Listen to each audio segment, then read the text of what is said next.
They left in the dead of night, some disguised as merchants, others pretending to be pilgrims or messengers.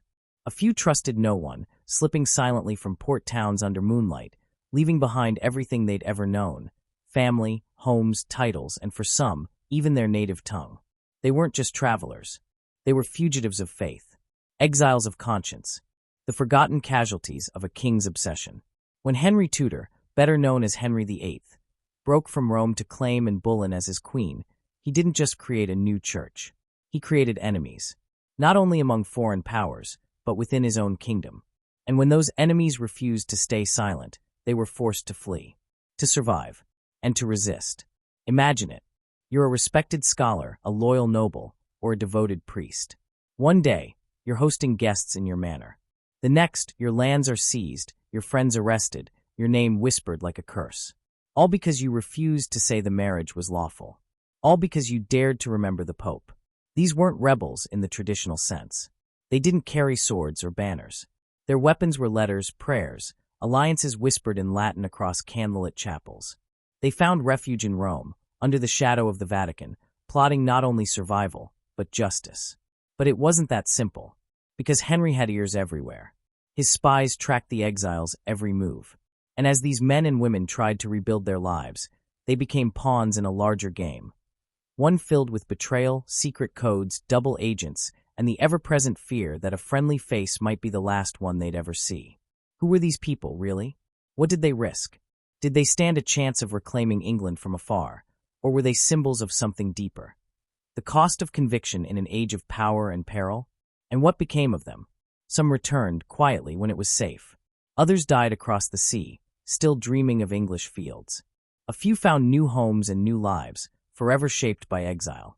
Their stories, rarely told, reveal a side of the Tudor era you won't find in your average textbook. A hidden history pulsing just beneath the surface of Henry's glittering court and Anne Boleyn's rise and fall. This is not just a tale of religion and politics. It's a story of people, of heartbreak, hope, and the dangerous power of belief. So before we unravel their journey, ask yourself, what would you risk if your king demanded you betray your faith? Welcome to our channel, Words of Time. In this video, we're diving into one of the most intriguing and overlooked corners of Tudor history, the story of the English exiles who fled Henry VIII's reign during his break from the Roman Church, especially after his marriage to Anne Boleyn. We'll explore who these people were, why they left, how they survived in places like Rome, and what impact they had on the shifting tides of religion, power, and resistance across Europe. So grab a cup of tea, sit back, and get ready to uncover the forgotten side of the Reformation, a world of secrets, spies, and unshakable faith. Imagine living in England during the reign of a king whose decisions reshaped not only the government, but the very soul of the nation. When Henry Tudor, more famously known as Henry VIII, began his rule, he was a charismatic and promising monarch. People believed he would usher in an era of peace and prosperity. But what unfolded over the decades of his rule was far more turbulent and transformative than anyone could have foreseen. Central to this upheaval was Henry's bold and shocking decision to break away from the Roman Catholic Church, a move that turned the religious world of England upside down and forever altered its course. At the heart of Henry's controversial move was a personal dilemma. He desperately needed a male heir to secure his dynasty. His marriage to Catherine of Aragon had not produced a surviving son, only a daughter, Mary. As the years went on and Catherine aged, Henry grew increasingly frustrated and anxious about the future of his lineage. He became convinced that his marriage was cursed, pointing to a passage from the Old Testament that warned of childlessness when a man marries his brother's widow. Catherine had previously been married to Henry's older brother, Arthur, though she insisted the marriage had never been consummated. Still, Henry was determined to have his union with her annulled. To do so, he appealed to the Pope in Rome, expecting a favorable outcome. But the political climate made that impossible. Catherine's nephew, Charles, was the powerful emperor of the Holy Roman Empire, and he exerted pressure on the Pope to deny the request. This rejection enraged Henry. He believed he had the divine right as king to decide matters of such importance, and he refused to accept the authority of a foreign power in a matter so personal and so vital to the future of his kingdom. Enter Anne Boleyn, a clever and ambitious lady of the court. She captivated Henry, refusing to be just another mistress and demanding marriage. Her charm and determination fueled Henry's resolve to end his marriage to Catherine and take Anne as his new queen. But the Pope's refusal left Henry with a stark choice: submit to Rome or seize control. Driven by love, pride, and desperation for a son, he chose the latter. In a move that sent shockwaves through Europe, Henry declared himself supreme head of the Church of England, effectively severing ties with the Catholic Church and the Pope. This was no small change. For centuries, England had been a deeply Catholic nation. The Pope was seen as the ultimate authority on spiritual matters. Now, that sacred hierarchy had been shattered. Priests and bishops who once answered to Rome now had to swear loyalty to Henry. Monasteries were dissolved, their riches seized by the crown. Sacred relics were destroyed, and religious practices were altered to reflect the new order. For ordinary people, this created profound uncertainty. The very foundation of their faith had been upended. They were told that the Pope, once considered the vicar of Christ, was no longer to be obeyed. Familiar rituals disappeared. Latin was replaced with English in church services. The faces they had trusted for spiritual guidance were either silenced or forced to comply with the new regime. The suddenness and severity of the change left many in fear and confusion, unsure of how to reconcile their long-standing beliefs with the demands of the king. At first, no one thought Rome would be a safe place, but that idea soon changed for many as the religious and political landscape became untenable. What had once been the epicenter of power and stability in spiritual matters gradually came to represent threat, exile, or danger, depending on who you were and where your loyalties lay. In England, the very name of Rome, once spoken with reverence, began to be uttered with suspicion, even hostility. For centuries, allegiance to the Pope had been a non-negotiable pillar of English religious life. Now, it was evidence of disloyalty to the crown. When Henry made himself head of the church, it wasn't merely a reordering of religious structure. It was a demand that every subject choose a side. There was no neutral ground. Public oaths were demanded, and refusal to take them was seen not only as religious dissent, but as treason. The church and the monarchy, once working alongside each other, were now fused. Obedience to God and obedience to the king were considered one and the same, as long as that God was defined by the sovereign. As the initial shock of the break with Rome settled in, those who once traveled to the city as pilgrims or scholars now saw it as a place of exile, or for some, of refuge. Monks, priests, and scholars who refused to acknowledge the king's supremacy often had no choice but to flee. Some went underground in England, hiding among sympathetic families. Others slipped across the Channel to Catholic countries, eventually finding themselves in Rome, welcomed by those who saw them as victims of tyranny and champions of the true faith. For these exiles, life in Rome was both a relief and a sorrow. They had escaped persecution, but they had also left behind everything: family, country, familiar customs. They found themselves in a world that had once felt like the center of religious belonging, now viewed through the lens of exile and opposition. Rome became a hub for English resistance, a gathering place for letters, plans, and prayers for restoration. These individuals waited and hoped for a day when England would return to the old ways, and they watched with despair as the years went on and Henry's grip only tightened. Back in England, fear continued to rise. Even as reforms rolled out in churches, even as sermons praised the new order, most people held private doubts.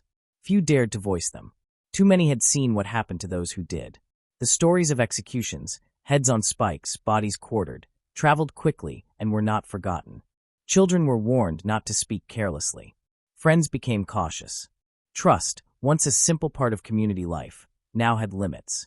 The walls had ears, and every word could be used against you. In some parts of the country, resistance smoldered beneath the surface.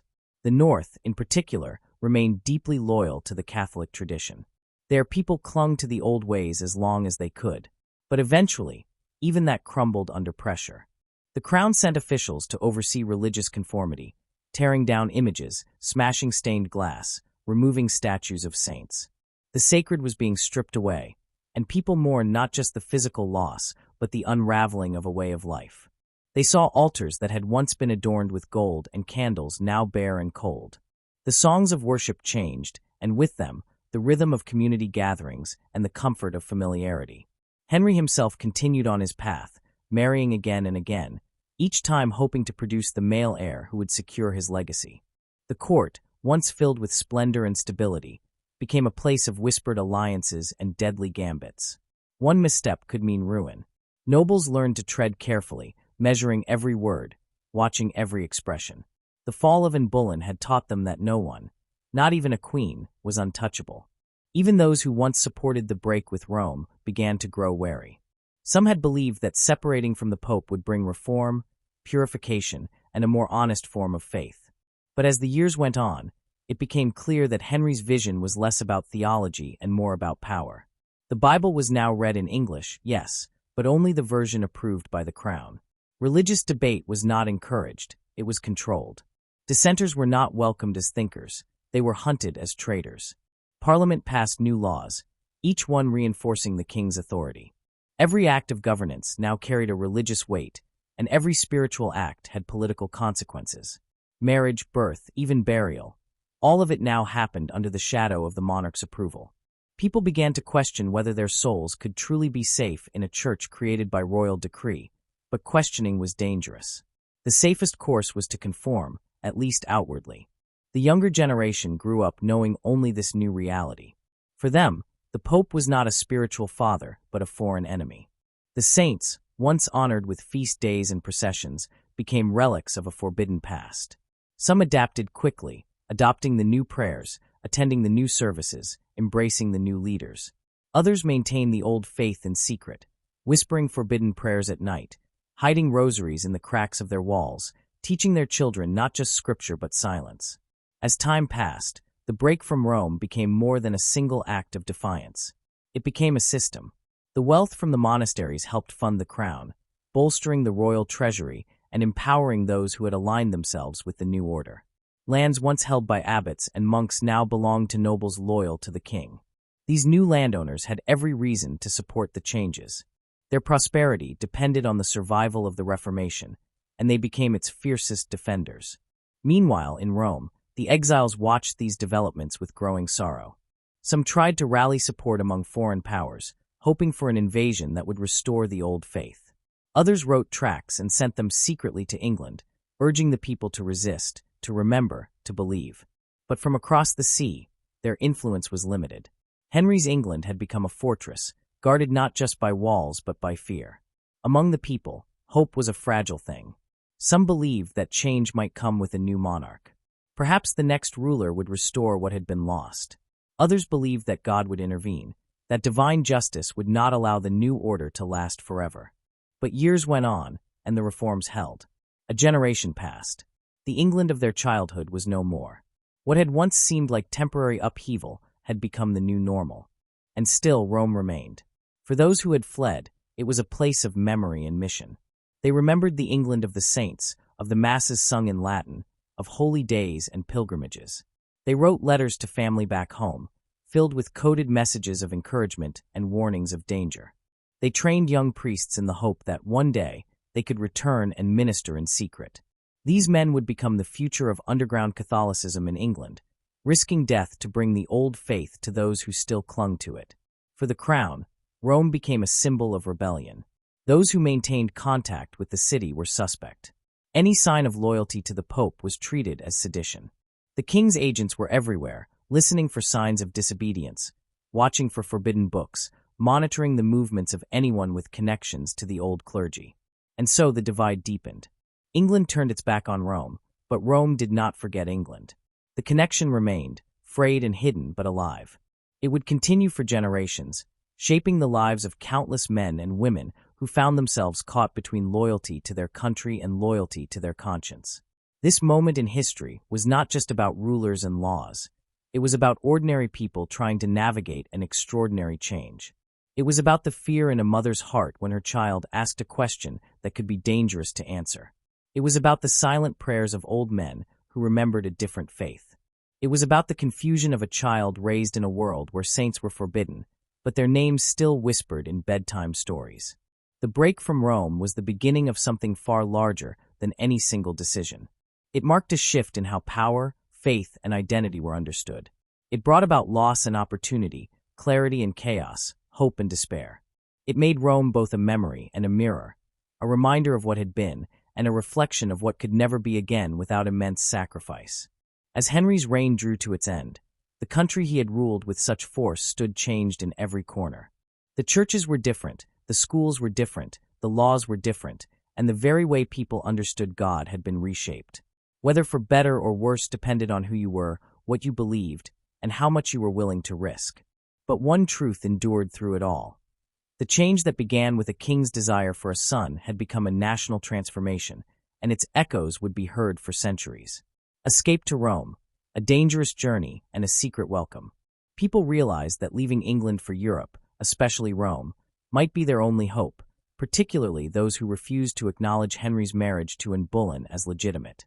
These brave souls took huge risks to escape, often in disguise, always looking over their shoulder, knowing that even their connections to figures like Anne Boleyn's executed opponents could make them targets. The voyage itself was a gauntlet. The ports were watched, ships were searched, and letters were intercepted. Anyone caught with materials supporting Rome, or with any message deemed sympathetic to the old order, could be arrested, interrogated, and possibly executed. Families were torn apart, children left behind, livelihoods sacrificed, all for the slim hope of religious freedom and survival. Most who fled were not wealthy or influential. They were priests, scholars, monks, nuns, and laypeople driven by conscience and fear. Some took small boats in the dead of night, bribing sailors to cross the channel under cover of fog. Others walked long miles overland, through towns where they had to lie about their names and intentions. Travel documents were forged, disguises crafted, identities hidden. Women sometimes dressed as men, and men posed as merchants or craftsmen. A single slip, a single recognition, could mean death.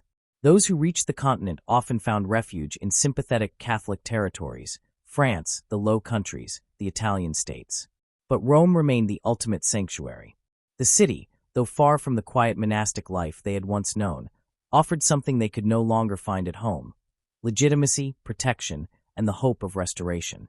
The Pope welcomed them not just as refugees, but as comrades in spiritual struggle. Their arrival was often met with quiet ceremonies, sometimes even celebration. These exiles were seen as heroes of the faith, living witnesses to the suffering endured by the Church in England. Within Rome, they found a network of others who had made the same journey. Many had stories of terror, homes raided, friends betrayed, secret masses broken up by royal agents. Some bore physical scars from torture or public punishment. Others carried heavier burdens: guilt for those they left behind or grief for relatives executed for sharing their beliefs. Yet in the face of loss, they also found purpose. Rome became more than a place of safety. It became a center of resistance, of strategy, and of spiritual renewal. In monasteries and colleges supported by the Vatican, English exiles began to train a new generation of priests and scholars. Their aim was clear: to preserve the Catholic faith among their people and to one day return to England. Not with weapons, but with words, sacraments, and courage. These men were prepared not only to preach, but to die. They knew what awaited them if captured. And still they went, in secret, across dangerous waters, back to a homeland that had outlawed their calling. Among those trained in Rome were individuals who would later become legends in the eyes of English Catholics. Their names would be whispered in homes where forbidden masses were held, their stories passed down as examples of faith under fire. They carried with them small chalices, hidden crucifixes, and fragments of liturgical books. But more than anything, they carried the memory of the Old England, the England of abbeys, saints, and pilgrimages. Their mission was not only to administer sacraments, but to remind the people of who they once were, and who they might still be. Meanwhile, back in England, the government grew increasingly paranoid. Spies were dispatched to the continent. Informants were paid handsomely for any word of English exiles plotting return. New laws were passed, making it treason not only to deny the king's supremacy, but to aid or even speak favorably of those who had fled. Harboring a priest became a capital offense. Houses suspected of sheltering exiles or sympathizers were searched without warning. Families were imprisoned, their lands seized. Fear seeped into every corner of life. And yet, the people remembered. In hidden corners of the countryside, candles still flickered before images of the Virgin. Prayers were said in Latin long after they were banned. Old hymnals were tucked into floorboards. Children learned stories of Thomas More and John Fisher, not as traitors but as saints. The underground church survived, fragile but determined, kept alive by those who had heard the truth from returned exiles. Truth carried across oceans and borders, through dark alleys and secret chapels. Rome, for its part, did not forget its exiled English children. Though it could offer no army, it provided guidance, education, and hope. Papal bulls condemned the changes in England. Letters were smuggled into the country, offering encouragement and prayers.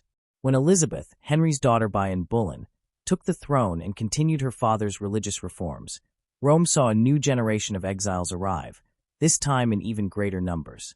The continuity of resistance was established. What had started during Henry's reign had become a permanent struggle.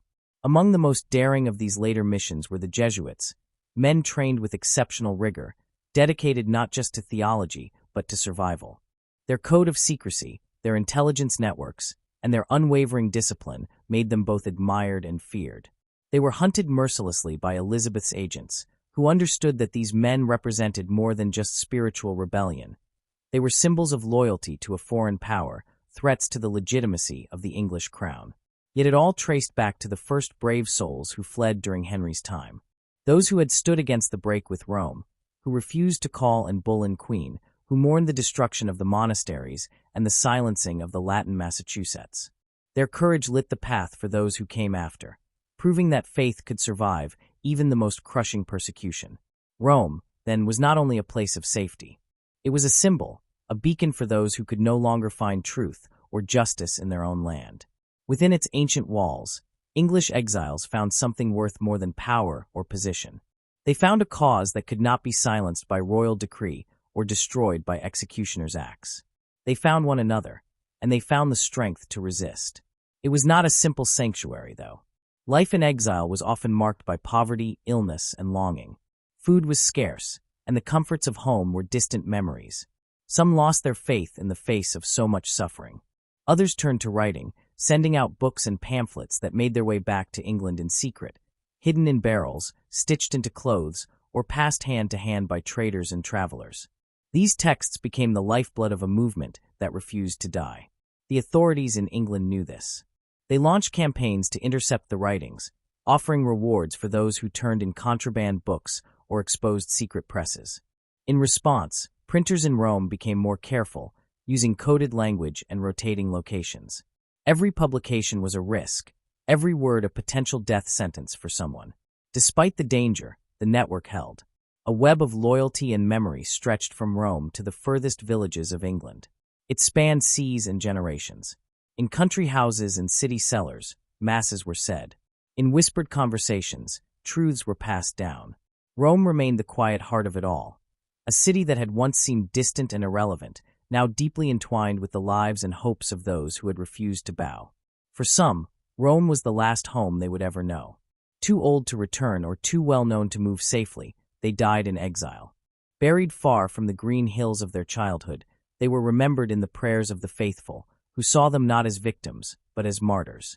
Their graves became places of pilgrimage, their names symbols of what it meant to hold onto belief in a world determined to strip it away.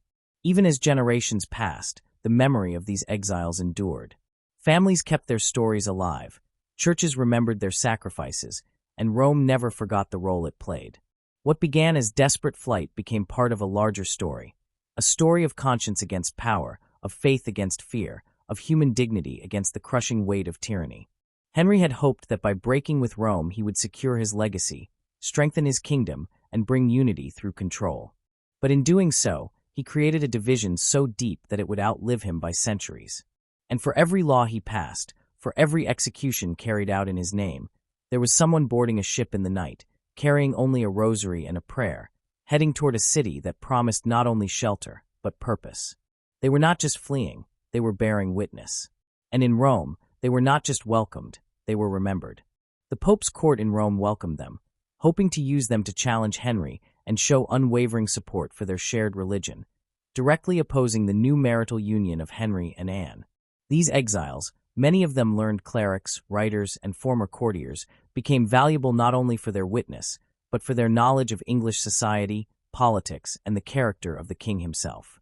Rome saw them not just as victims of persecution, but as potential instruments in a broader campaign to reassert papal authority and rekindle Catholic unity in a country now governed by a monarch who had placed himself above spiritual law.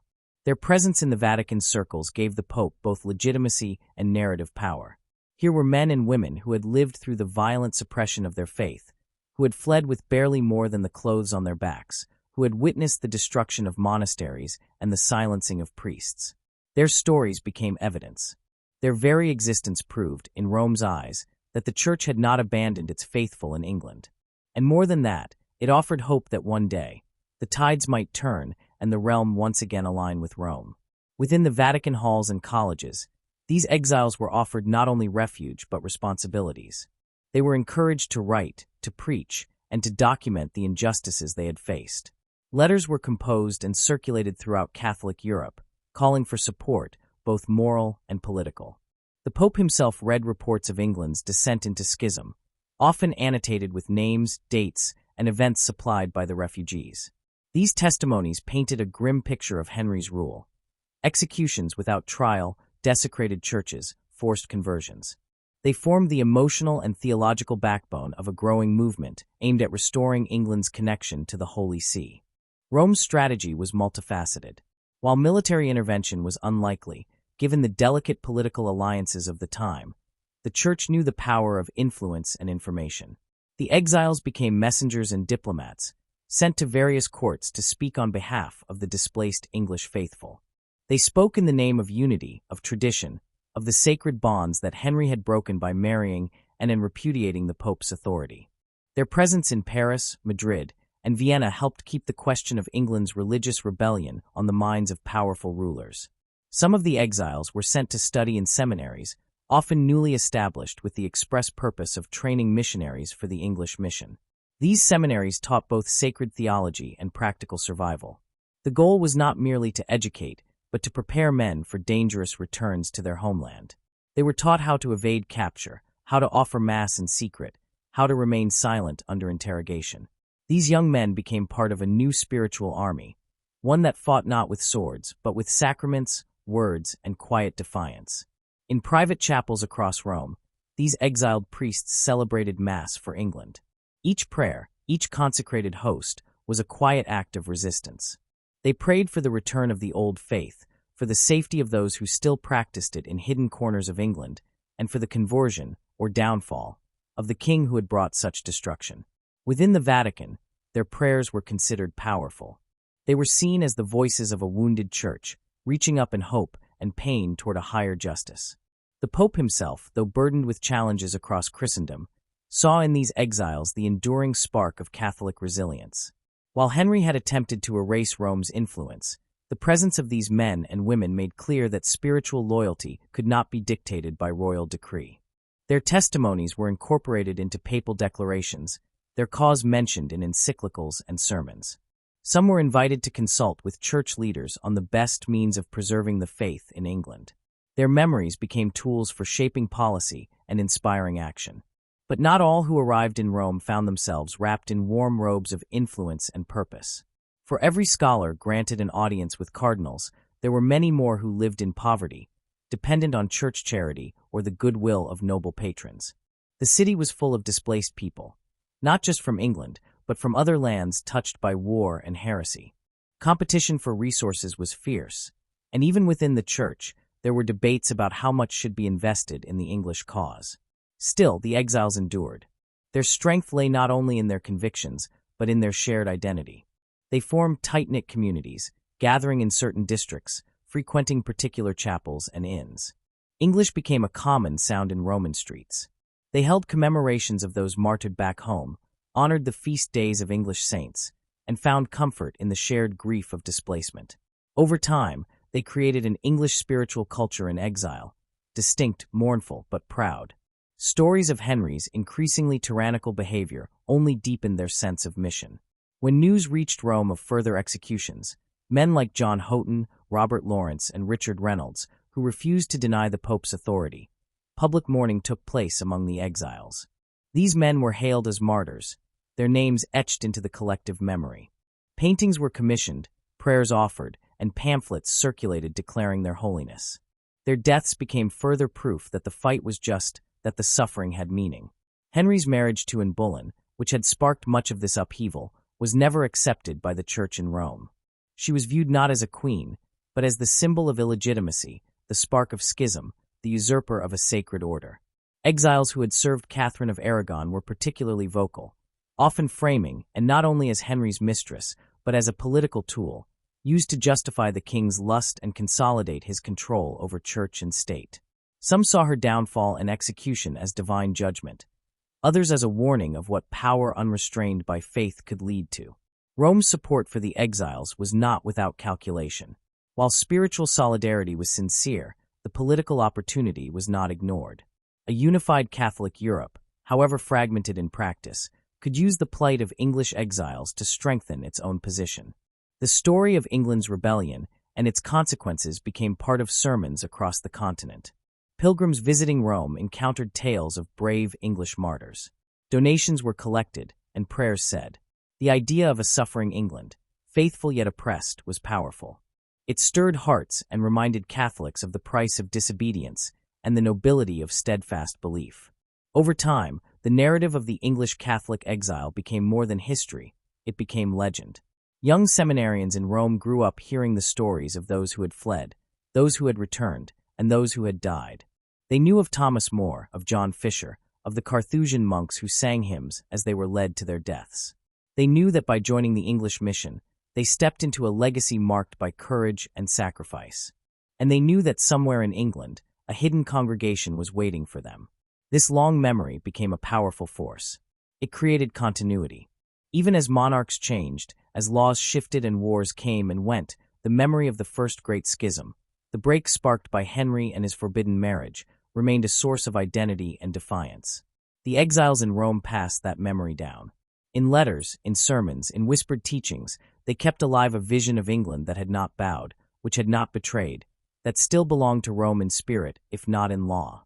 Years later, when new kings and queens took the English throne, when the Church of England hardened its doctrines and Catholicism was pushed further underground, Rome remained a constant.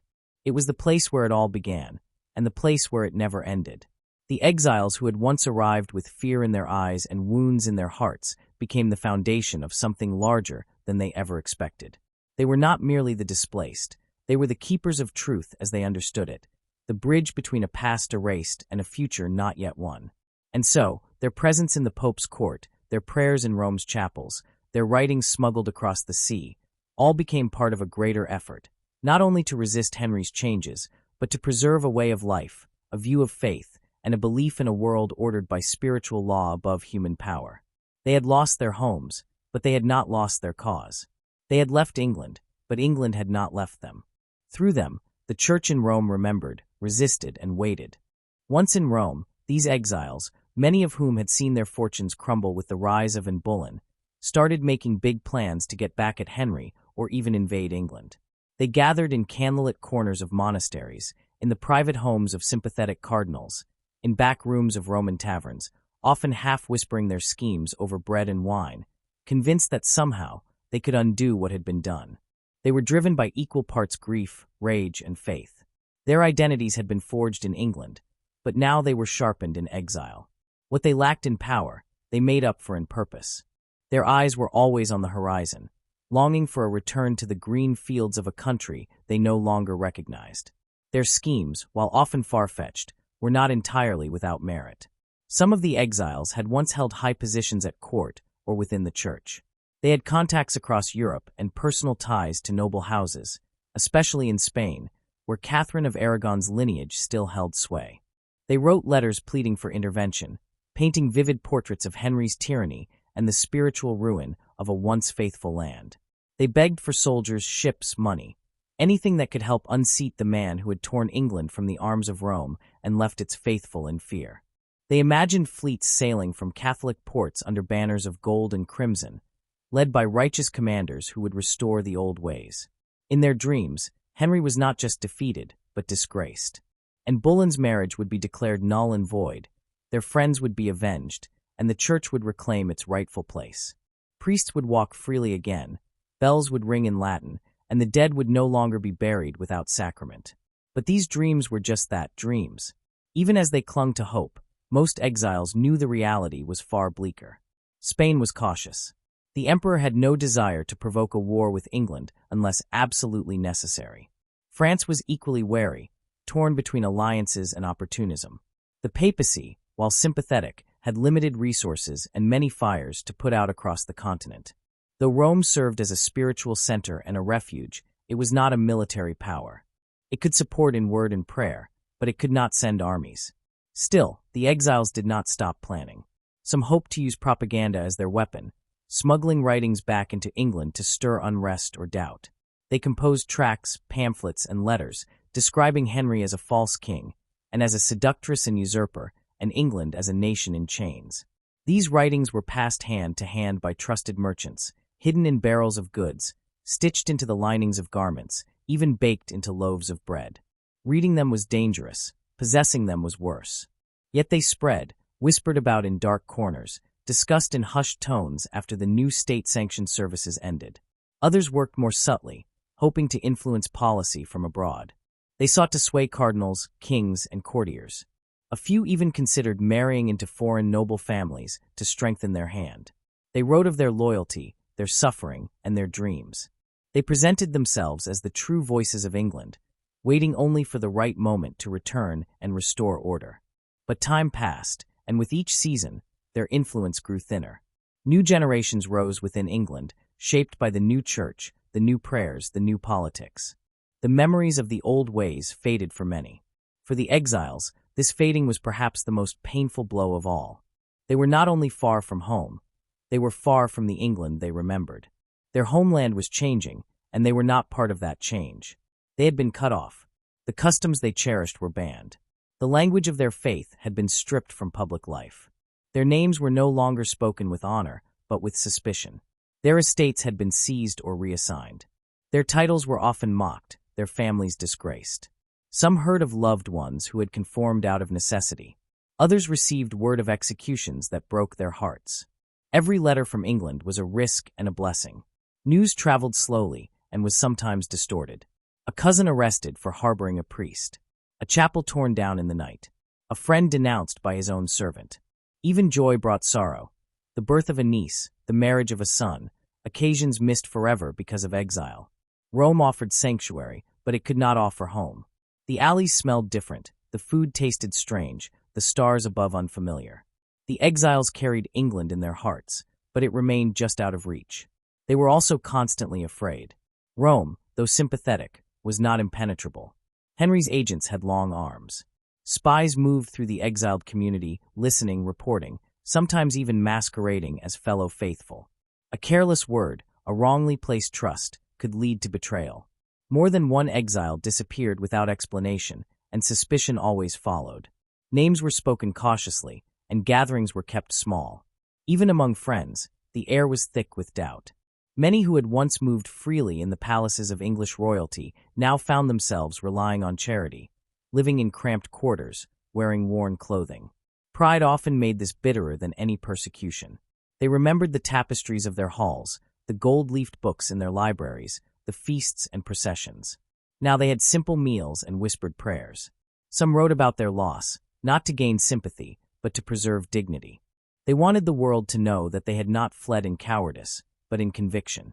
They had chosen principle over privilege. But the cost was immense. Marriages frayed under the pressure of fear and poverty. Children born in exile sometimes never knew their grandparents or their ancestral lands. Old friends grew distant, their letters slower, their words guarded. And always, the shadow of Henry loomed. He was not merely a distant king. He was a force, a presence that reached across borders. His decisions shaped their days. His executions haunted their nights. Even in Rome, even surrounded by the symbols of their faith, they could not shake the fear of his reach. And Boleyn's fall, while shocking, brought no closure. Her execution, sudden, public, humiliating, did not undo what she had helped create. For some exiles, it was a moment of grim satisfaction. They saw it as divine punishment, the price of her ambition, a sign that Henry's house was built on sand. But for others, it was yet another horror. If Anne, once beloved by the king, could be so swiftly discarded and destroyed, what hope had they? Her death did not lead to reconciliation with Rome. Henry only moved forward, marrying again, further entrenching his rule. The machinery of the English Reformation ground on. Rome became a place of mourning, not just for lives lost or homes left behind, but for a nation transformed. The exiles grieved not only for their friends and families, but for a church and culture dismantled piece by piece. The songs of their youth, the festivals that had marked the seasons, the icons that had once watched over every village, they were gone or hidden, burned or buried. And in their place stood new symbols, new creeds, enforced by law and violence. Yet even in this grief, they found purpose. They believed they were witnesses to a truth the world had chosen to forget. Their suffering was not pointless. It was a statement. Every hardship they endured was a reminder of what had been lost, and what might still be reclaimed. They continued to pray, to plan, to hope. They supported one another as best they could, forming tight communities with shared rituals and unspoken bonds. Some began to teach. They opened small schools to educate the children of fellow exiles, ensuring that the next generation would know their history, their faith, their language. Latin remained the language of the altar, but English remained the language of the heart. In letters and poems, in journals and prayers, they kept their homeland alive. They passed on stories of old saints and recent martyrs, tales of defiance and quiet courage. In doing so, they built a culture of resistance, subtle, steady, rooted in memory. Over time, a few exiles made cautious returns to England, disguised and careful. Some came as missionaries, others as messengers. A few were caught and killed. Others vanished, their fate unknown. Those who stayed abroad aged in foreign lands. They died under different skies, far from their birthplace, and were buried in soil that did not know their names. But their legacy endured. They became part of a larger story, one not defined by victory or defeat, but by faithfulness in exile. Their lives reminded future generations that truth sometimes costs everything. They were men and women who chose conscience over comfort, conviction over conformity. They walked away from wealth, from status, from home, not because they wished to, but because they could not do otherwise. And even as the world moved on, as monarchs changed and alliances shifted, the memory of these exiles remained. In whispered prayers, in hidden chapels, in the pages of old books and the hearts of faithful people, their names were not forgotten. Rome had given them a place to live, but it had also given them a place in history. Their dreams, wild though some were rooted in love. Love for a country that had turned on them. Love for a church that had been stripped of its voice. Love for a truth that no king could erase. Their hearts may have broken, but their spirits did not. And in every generation that followed, there would be those who remembered. Those who lit candles in the dark. Those who kept the old prayers alive. Those who knew that sometimes the greatest strength lies not in swords or thrones, but in the quiet defiance of those who choose exile over betrayal. They learned quickly that silence could be as treacherous as speech. News of English agents in Rome spread like wildfire, blending fear with intrigue. Agents loyal to Henry slipped into the city, posing as pilgrims or merchants, catching whispers among the exiles.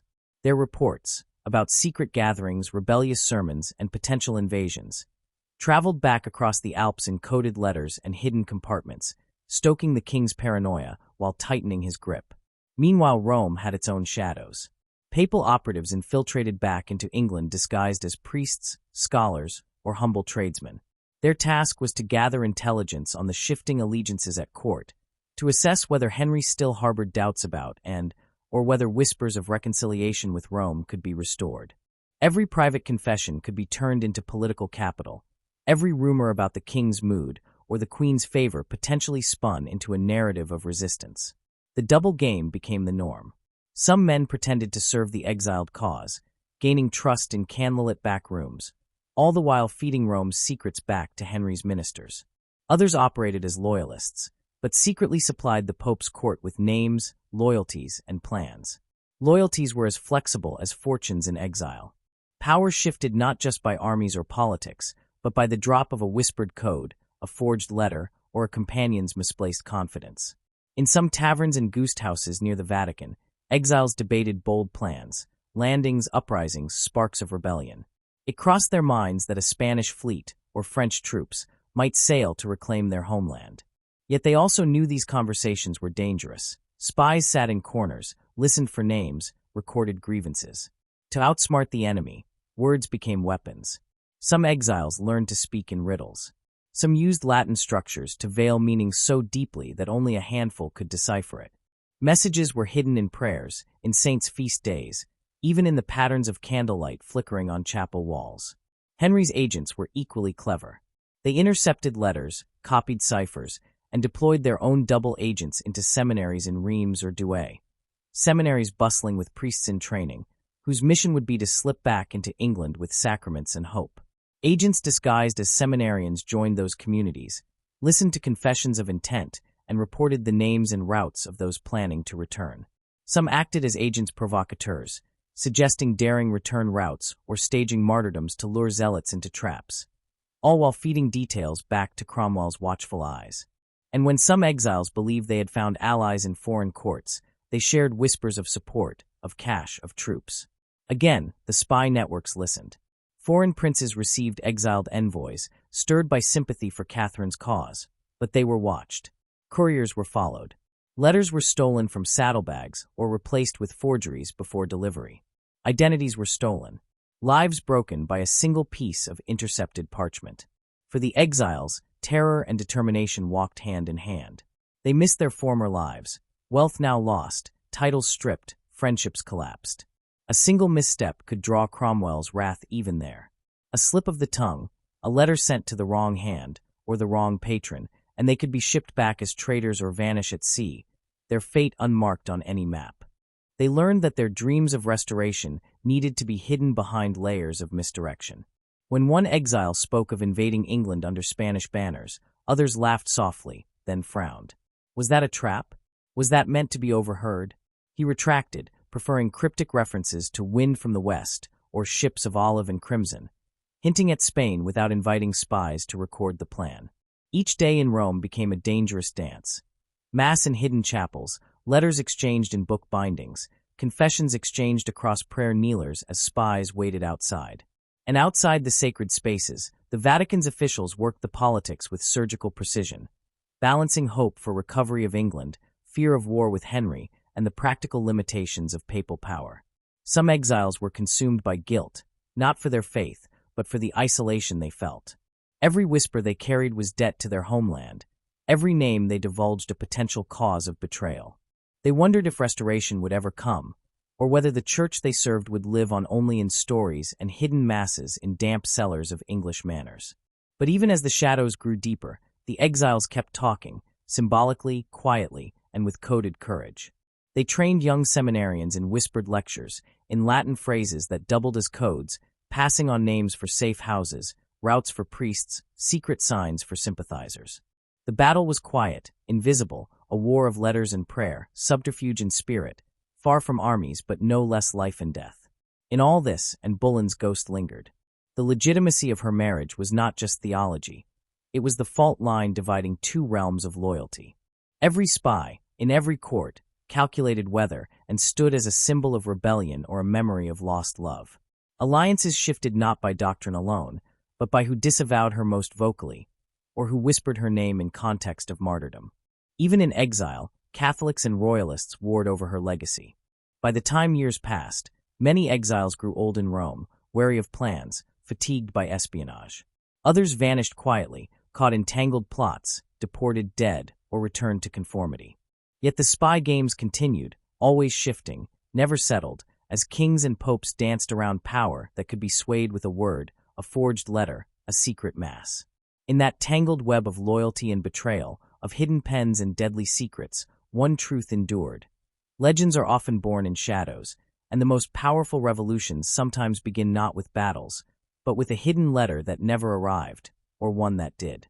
Continuing seamlessly from the shadowy world of spies and exiles, their journey did not end with secret masses or whispered plans. What happened next, whether their efforts truly threatened Henry's rule or became symbols of resistance, is a tale that unfolds across decades, across borders, and across hearts. Their schemes, while daring, seldom posed a real military threat to the crown. Most exiles were cut off from the wealth and forces needed to mount an invasion. Spain and France, though sometimes sympathetic, were cautious about openly supporting challenges to Henry's rule. They had their own alliances and preferred diplomacy to war.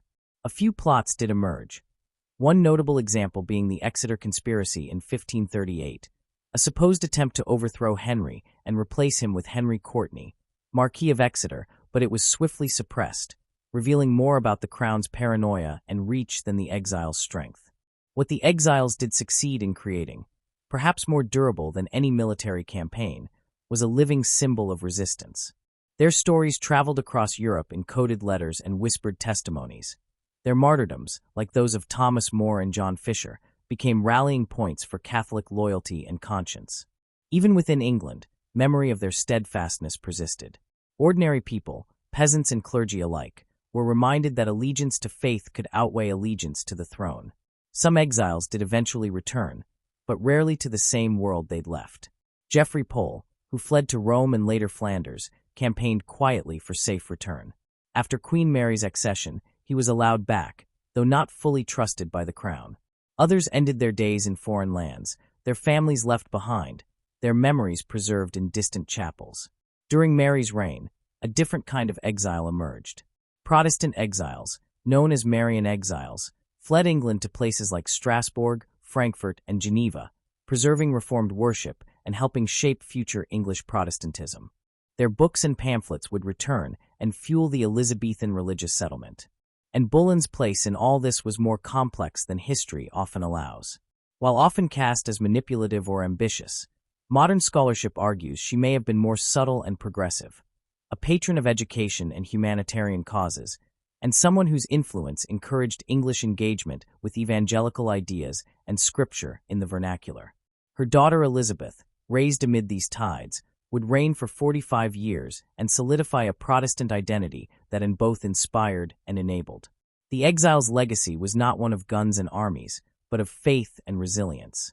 They were part of a vast cultural and spiritual shift, a mosaic of memory, letters, passion, and quiet defiance. Their resistance was lived in hidden masses, secret letters, underground schools, and whispered prayers. They became the ancestors of an England that would come to define itself by religious compromise, memory of persecution, and devotion to conscience. In that sense, their lasting impact cannot be overstated. They showed how deeply personal decisions, a king's desire for a son, a controversial marriage, a break with Rome, can ripple across centuries, not through battlefields, but through hearts and minds. And though their names may be absent from most textbooks, their influence pulses in every unquiet conscience, in every hidden chapel, in every memory preserved against the tide. So ultimately, did their efforts threaten Henry's crown? Perhaps not enough in force to unseat him. But as symbols, as bearers of memory and hope, they threw into relief the limits of power when faced with unwavering conviction. They remind us that sometimes the quietest voices, spoken in exile, shape the future more than the loudest victories. Their journeys ended not in triumph or defeat, but in endurance. In homes rebuilt or left behind, in families transformed, in beliefs carried on under new names, new prayers, new lights. They lived knowing that their exile marked not an end but a continuity, one that would carry, softly and powerfully, into the churches, politics, and souls of generations yet to come. Through exile, through loss, through hope they endured, and in their endurance lay their truest, strongest legacy. Long after the whispers in candlelit chapels died down and the coded letters stopped their careful journey across mountain passes, the legacy of those who defied the crown through faith and exile lived on. Not in the way they may have hoped, through victory or restoration, but in subtler and perhaps even more profound ways. Their struggle, born of the deeply personal clash between a king's desire and a pope's refusal, became part of the living bloodstream of English identity. Even centuries later, echoes of their resistance resurface in books, in stained glass, in quiet corners of thought and belief where conscience refuses to be silenced. Walking today through certain halls in Rome, you can still feel a kind of presence, something intangible, not bound to time or stone, but rather a trace of lives lived in tension, in hope, in sorrow. Those Tudor exiles who sought refuge beneath the protective arms of the Vatican left more than complaints and plots behind. They left traces of themselves in archives, in letters scrawled in cramped handwriting, in marginal notes tucked into forbidden books, in altars where their prayers once rose with incense into cold stone vaults. They were individuals first, people with faces and fears, with children left behind or names they dared not speak aloud, and yet together they created a legacy that somehow still breathes, not just as history, but as human experience. The arc of their story cannot be pinned to one moment or one man, though Henry's split with Rome and his love for Anne Boleyn serve as catalysts. It would be tempting to paint the tale with bold strokes: the tyrant king, the virtuous exiles, the noble resistance. But human life is not so tidy. Among the exiles were those ambitious for power, those broken by loss, those yearning only for a safe return, and those whose belief in a divine order made everything else secondary. Within Henry's court, too, were people torn by loyalty, by fear, by love of a monarch who could be both cruel and charismatic. Anne herself, too often flattened into caricature, was a woman of wit, conviction, and vision, whose own fall would mirror the danger of stepping too close to the center of power. Time, as always, is the final author. It rewrites intentions, recasts villains as visionaries and saints as strategists. The truth of those years lives not just in royal proclamations or papal decrees, but in the quieter places. In the careful stitching of exiled women preserving heirlooms, in whispered masses spoken in cellars, in the eyes of children who learned their parents' stories through fragments of memory. The Tudor exiles in Rome became living repositories of both faith and politics, carrying in their persons the burden of history while trying to carve out futures in unfamiliar lands.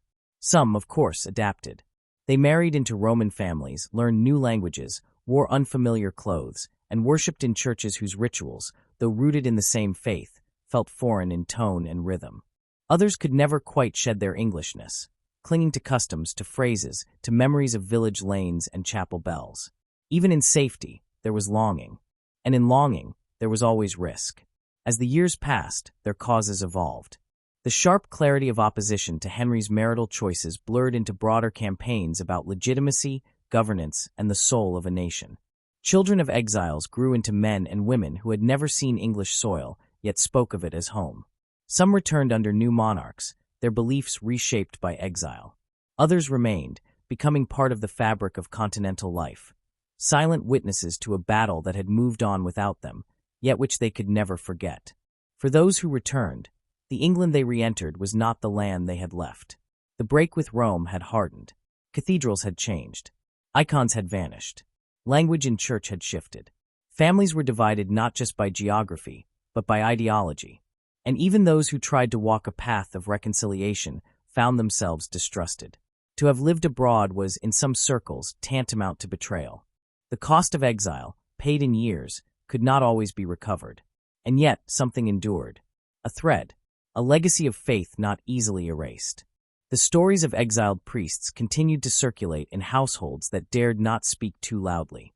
Names of those who had died abroad found their way into family prayers. And in those quiet gestures, lighting a candle, preserving an old crucifix, telling a child about a great uncle who stood for truth. History was kept alive not in books, but in blood and breath.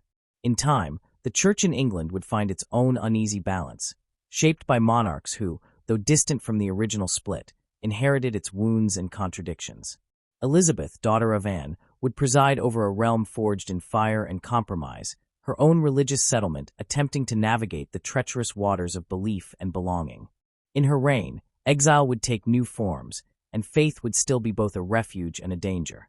But the presence of those who had once fled under her father's rule, whose stories still lingered in whispers, reminded everyone that belief could outlast decree. Across Europe, the English communities that had formed during those turbulent years left marks beyond the obvious. Libraries still contain books with exiles' notes in the margins. Old seminaries bear plaques naming men who returned to England and paid with their lives. Even in art, paintings hung in side chapels, engravings hidden in old volumes, there are traces of English influence, filtered through Roman eyes. These are not always grand or overt, but they are persistent. A face in a painting that resembles someone from a family portrait. A line in a psalm emphasized more boldly. Echoes. Memory is not linear. It curls, loops, intertwines with emotion and place. And the memory of the Tudor exiles is no different. For centuries they were footnotes, figures known only to scholars or ecclesiastical historians. But slowly, their relevance has returned. In an age where belief is again challenged, where migration is both necessity and exile, their story resonates anew. They remind us that decisions made in royal courts affect the lives of ordinary people in extraordinary ways, that the private passions of a king can ripple across nations, and that when systems falter, it is often the quiet, faithful, exiled few who preserve truth, integrity, and dignity. In some sense, that is the heart of their legacy.